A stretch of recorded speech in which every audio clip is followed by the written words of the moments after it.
这是中国最寂寞的高铁站。This is China's loneliest high-speed railway station, surrounded by wheat fields, cornfields, and barren land, with nothing else in sight. This is Gongyi South Station in Henan Province. It is uniquely built right in the middle of a wheat field. As passengers step out of the station, they are greeted by an endless expanse of wheat fields with no residential areas nearby, making the station appear extra aloof and extraordinary. From Gongyi South Station, one can walk 1 kilometer south along a secluded path to reach Balin village. Heading north for 2.5 kilometers along Hope Road leads to the main highway G310, from where one can travel to Gongyi City or Huiguo town.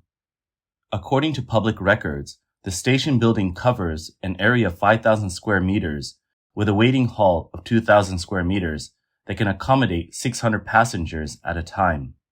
The station began construction in December 2008 and officially opened on February 6, 2010. As a second-class high-speed railway station, it caters to over 5,000 passengers daily and handles more than 500 pieces of luggage based on China Railway Station classification standards. However, the vast Gongyi South Station only sees 13 train services daily. Data released by the Gongyi Transportation Bureau indicates that during this year's May Day holiday, a peak tourist period, Gongyi South Station served 7,509 passengers over 5 days, averaging 1,502 passengers per day. This utilization rate is only a third of its designated capacity even during peak times. On regular days, the utilization rate is less than 1/10, making it quite the ghost train station. Another high-speed railway station fares even worse than Gongyi South Station, and that is Hefei North Station. It stands quietly in the suburbs of Hefei City, starkly contrasting with the bustling urban area. 3 high-speed railway lines pass through Hefei North Station: the Beijing-Hong Kong High-Speed Railway, the Hefei-Bengbu High-Speed Railway, and the Bengbu-Fuzhou Connection Line. The station's location is exceptionally convenient, connecting the northern capital Beijing and the southern scenic spots of Suzhou and Hangzhou, making it a significant regional transportation hub. In theory, whether for sightseeing or business, Hefei North Station should be an ideal transfer point. However, surprisingly, the daily passenger flow is less than 8, with more staff present than travelers. Inside the station, one can only see staff sitting idly in the empty waiting hall, enveloped in silence. Due to the low passenger volume, the number of trains stopping at Hefei North Station has been reduced to 1, and the station's operating hours are limited to just 2 hours and 10 minutes each day. The lack of service facilities to meet passenger needs has driven travelers to busier stations for transfers or rest, further leading to the station's desolation. This place is hard to find. I asked several locals, but no one knew where Yangma High-Speed Railway Station is. The environment here is beautiful and picturesque, with the chirping of sparrows audible. The train services seemed sufficient, making travel by high-speed rail convenient. However, there are no bus stations or tricycle taxis here, but the environment is indeed excellent, with abundant fresh air. According to statistics from the China Business Journal, at least 26 high-speed railway stations in China remain unused or have been shut down due to remote locations, inadequate surrounding facilities, and low passenger volumes. For example, the recently popular Haido high-speed railway station in Danzhou, Hainan, which costs over 40 million yuan and covers an area of nearly 2,000 square meters, has not been put into use in the 8 years since its construction. The Henan Provincial Development and Reform Commission explained that after communication with the railway department, it was found that the station's daily passenger flow was less than 100, resulting in significant operational losses, which is the main reason restricting its usage. The small city of Danzhou, with a population of less than 1 million, built 3 high-speed railway stations simultaneously, leaving many baffled. However, compared to Guilin, Danzhou is quite conservative. Guilin, a third-tier city in Henan Province, built 9 high-speed railway stations in one go, among them Wutong Station, with a total investment of over 50 million yuan, has not seen a high-speed train stop in more than half a year. It opened in March 2018 with only 7 trains stopping initially and a daily passenger flow of less than 200. However, this was its peak. Subsequently, usage dwindled, and the station was intermittently open until it was ultimately suspended indefinitely.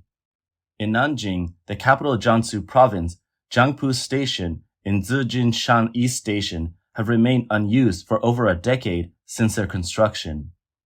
Falling short of expected passenger numbers might come as a surprise, but some high-speed railway stations seem purposefully designed to avoid foot traffic.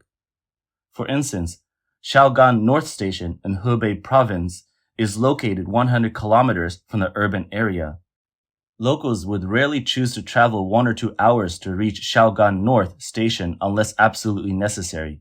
This first-class station, built at a cost of 120 million yuan, sees just over 100 passengers on most days. More remarkably, Gongyi South Station in Guizhou takes over 3 hours to reach from the city center using public transportation. There is no denying that the construction of high-speed railway stations has become a prime example of excessive and ineffective infrastructure development. Public information reveals that by 2022, China had built 5,544 high-speed railway stations, including 50 special-class stations, 236 first-class stations, 353 second-class stations, and 939 third-class stations. The combined proportion of these higher category stations is less than 30%. With first-class stations like Shaogan North Station experiencing daily passenger flows of less than 100, one can only worry about the effective utilization of the remaining 4,000 plus high-speed railway stations. In hindsight, the term infrastructure mania is indeed accurate. The rush to build high-speed railway stations back then was as frenzied as it is bewildering today. What happened to scientific planning and strict budgeting? Large projects costing tens or hundreds of millions are left idle after repeated evaluations and multiple approvals. These idle stations, where staff outnumber passengers, require millions annually to maintain operations. What is the point? Ineffective infrastructure refers to projects that require significant investment but yield minimal or no benefits, turning into ghost towns, empty airports, and abandoned bridges. These projects waste resources, damage the environment, burden local governments financially, and hinder sustainable economic and social development. There are numerous examples of ineffective infrastructure projects. The Hong Kong-Zhuhai-Macau Bridge, completed at a cost of 110 billion yuan, is often called a ghost bridge due to the lack of vehicles. The Shaogang New Area has spent 660 billion yuan on construction over the past 7 years, with many buildings but few residents, leading to its nickname, Ghost City. The Shaogan High-Speed Railway Station, touted as the largest in Asia with a total investment of 30 billion yuan and an area of 475,200 square meters, began operations on December 27, 2020. By the end of March 2024, it had served 1.46 million passengers, averaging just 1,230 per day. This advanced, spacious, and luxurious station is so underused that it is dubbed a ghost station. Additionally, some rapidly constructed airports are also inefficient, if not outright ineffective. Guizhou once aimed for every county to have an airport by 2030.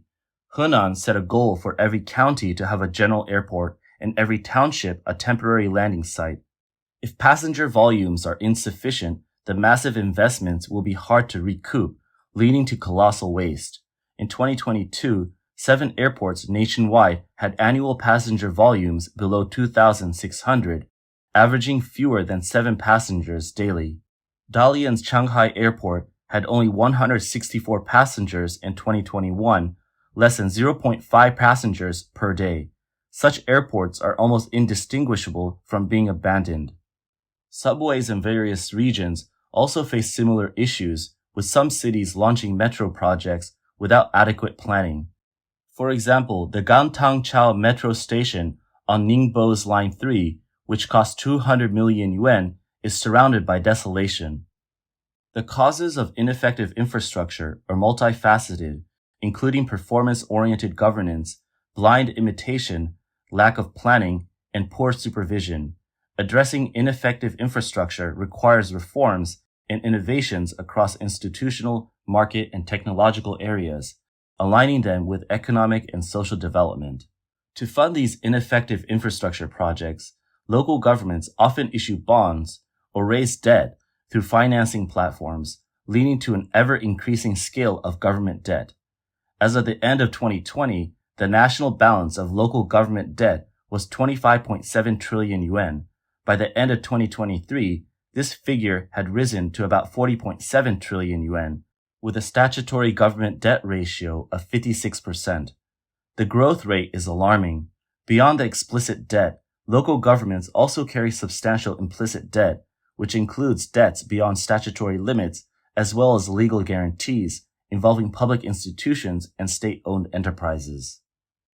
Zhongtai Securities chief economist Li Shunlei wrote that including implicit local debt, the ratio of local government debt to GDP in China is as high as 74%, likely the highest globally. Ineffective infrastructure projects contribute significantly to this ratio. Many might not realize that infrastructure accounts for a larger proportion of China's economy than real estate. In 2023, China's infrastructure industry investment reached 23 trillion yuan, accounting for over 18% of GDP, more than double the 11 trillion yuan invested in real estate. Due to the need to pay massive interest and principal for ineffective infrastructure projects, local governments must prioritize debt repayment in their fiscal expenditures, squeezing the budget away from public services. This leads to insufficient investment in areas such as education, healthcare, and social security. Moreover, ineffective infrastructure projects fail to generate expected returns or social benefits, leading to poor utilization of invested funds. This insufficiency hampers efforts to optimize fiscal expenditure structure and improve the allocation of public funds. A more covert practice by some local governments is a cycle of building, demolishing, and rebuilding. Although this practice might make economic data appear favorable on the surface, it only serves to increase government debt. Some people place their hopes on the government to stimulate the economy, but the consequences of government-driven initiatives can be even more severe and destructive. The primary issue facing the Chinese government is not to stimulate investment, but rather to repay the massive debts accumulated previously and avoid bankruptcy. According to documents and meetings from regulatory authorities, China's current fiscal and economic situation is dire. In short, the Chinese government's main task in 2024 is to mitigate risks, tighten spending, and endure austerity. In January 2023, China's Ministry of Finance publicly stated the need to break the expectation of government bailouts, signaling that government debt would no longer have rigid payment guarantees, effectively warning of fiscal risks in advance. In March, the Ministry of Finance reiterated the need for the government to persist in austerity for the long term. Thus, the government's financial shortage is not a short-term issue, but a long-term situation. In this context, preventing debt defaults and financial blowouts is the government's top priority. The underlying goal of stabilizing public finances is to stabilize society and strengthen the government's rule as a whole. Therefore, expecting the government to drive economic growth is unrealistic. Large, insufficient infrastructure projects cannot generate actual profits. They can only maintain the appearance of economic activity while creating larger debt holes in the future. The large-scale infrastructure model launched in 2008 to counter the global financial crisis gave many local governments a shortcut to boost GDP. The sound of pile drivers ensured several years of stable GDP assessment targets. High-speed rail, a major player in the round of infrastructure projects, naturally became the coveted project for local governments. Many excessive and ineffective infrastructure projects were indeed driven by GDP assessments. However, even if the assessment criteria for economic growth is changed, this will not prevent local governments from fervently trying to exceed targets. For example, the city of Hegang became a web sensation. In 2011, Hegang was designated as a resource-depleted city. Economic indicators such as GDP were removed from local government performance assessments, and replaced with livelihood indicators.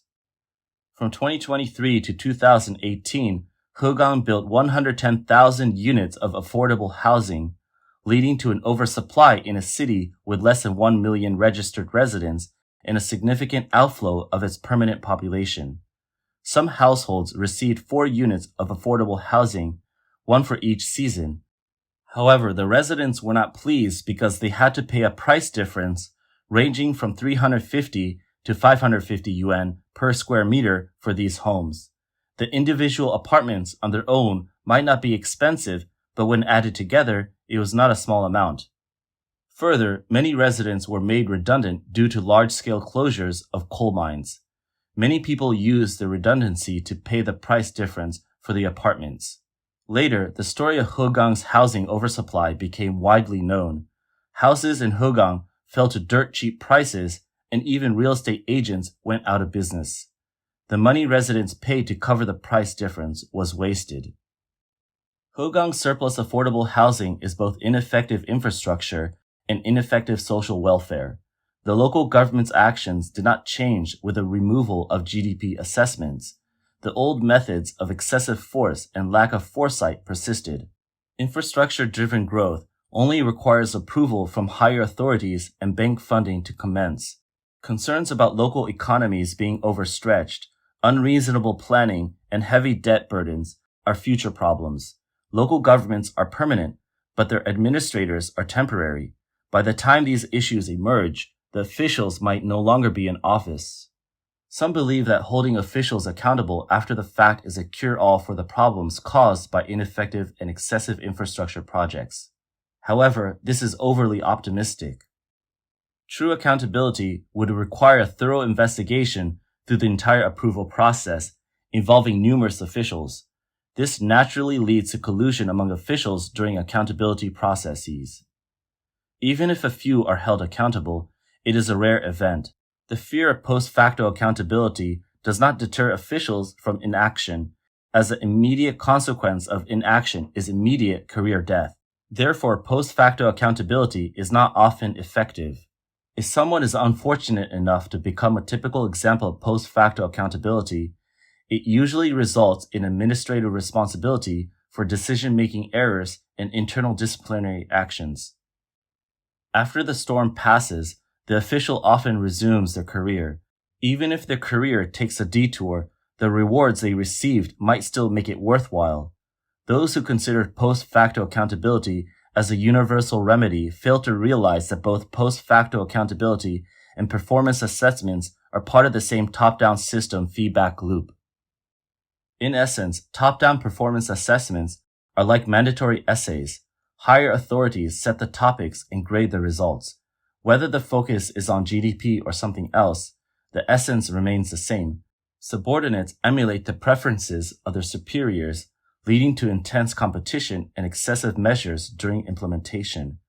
Thus, the nature of performance assessments does not change much, just the intensity and focus. Ineffective and excessive infrastructure also highlights deeper issues, such as local governments overspending and poor planning, which come from a top-down approach focused on meeting regulations rather than actual needs.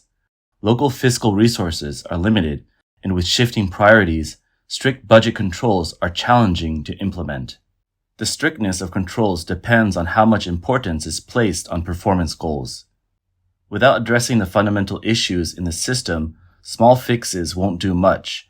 After years of quick fixes, only the toughest problems are left, problems deeply rooted in the system of the Chinese Communist Party.